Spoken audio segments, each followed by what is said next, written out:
Welcome back to World Crisis Radio, our second hour. We're taping here on April 15th. The House is voting on the Ryan genocide budget that will destroy Medicare and Social Security and Medicaid and food stamps and destroy the U.S. middle class. Now, I forgot to mention in the first hour that D.C. Mayor Vincent Gray and a number of members of the D.C. City Council were actually arrested at the Senate protesting against Obama. So this is now something new.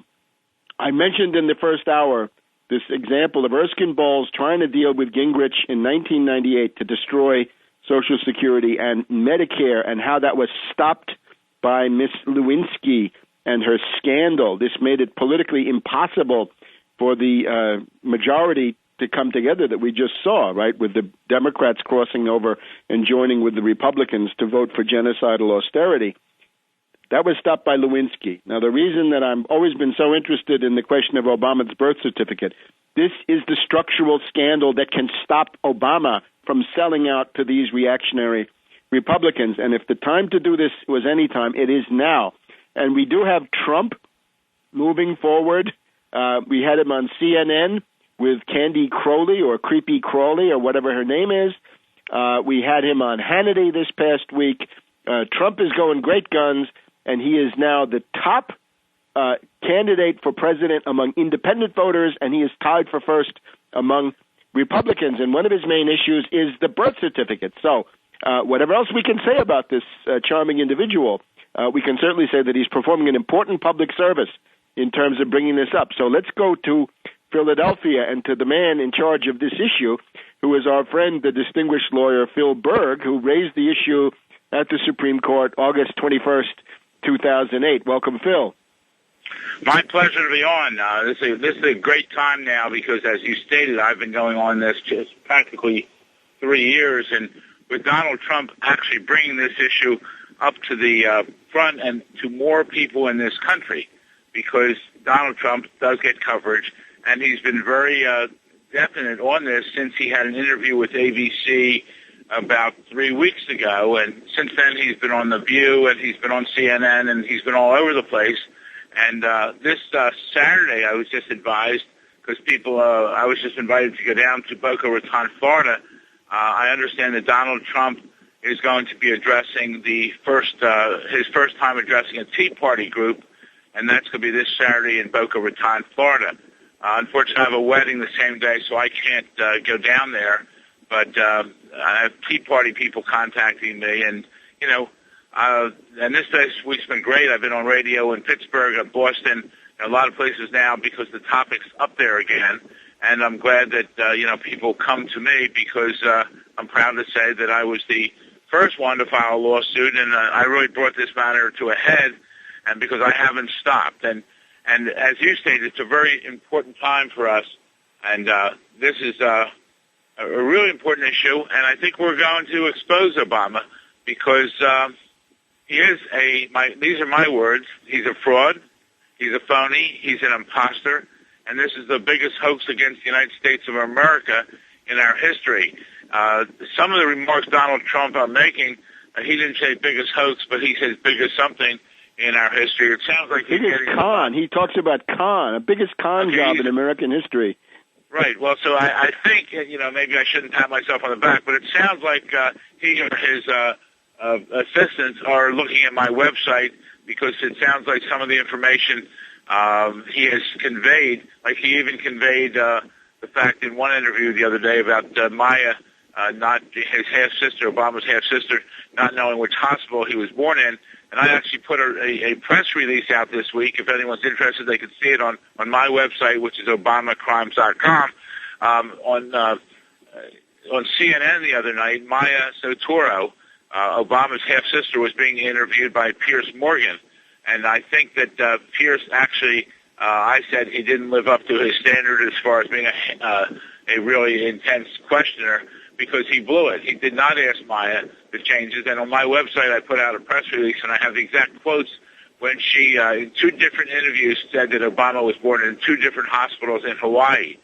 And I think that's great evidence to support my position because I equate it to criminal law. In criminal law, when a client of mine tells me, I say, tell me the truth. And when they tell me the truth, the story stays the same. But when you lie, the story goes all over the place because you don't remember what you said the last time.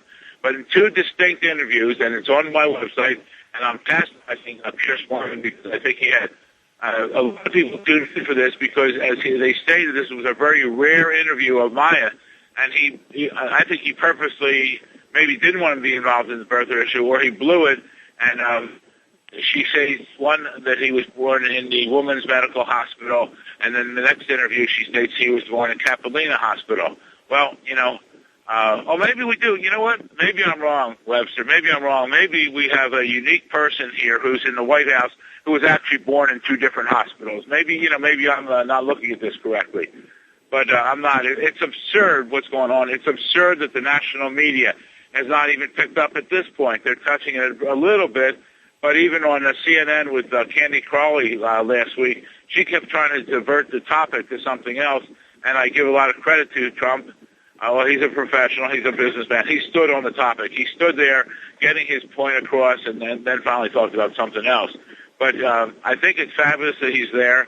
I have been sending some emails and to his lawyer. Again, I've had no communication back from them other than they're looking at my material. And I feel good that I'm able to supply some vital information to Trump because I think he can do it. Also, we have the issue of Darrell Issa, for your listeners out there. He's the head of Republican because the Republicans still control the House. He's head of the Government Oversight Committee, and he could hold a hearing. He could call a hearing and call Obama in and subpoena his records. Now, I know his lawyers would oppose it, but can you imagine the fanfare on that if they opposed it? But if Isaac could ever get a hearing here, and he has a powerful position to do it, I believe Obama would be out of office that week. Again, his lawyers will fight the subpoena, fight everything else. I think in the long run, I think people are starting to realize now that when someone has spent $2 million, and Trump emphasized this, right? Because Trump first went into this. Trump went into this saying, I hope he was born. I really believe, I hope he was born in Hawaii to clear this whole issue. But then Trump went on to say the more he checks into it, the more it looks like he was not born in Hawaii.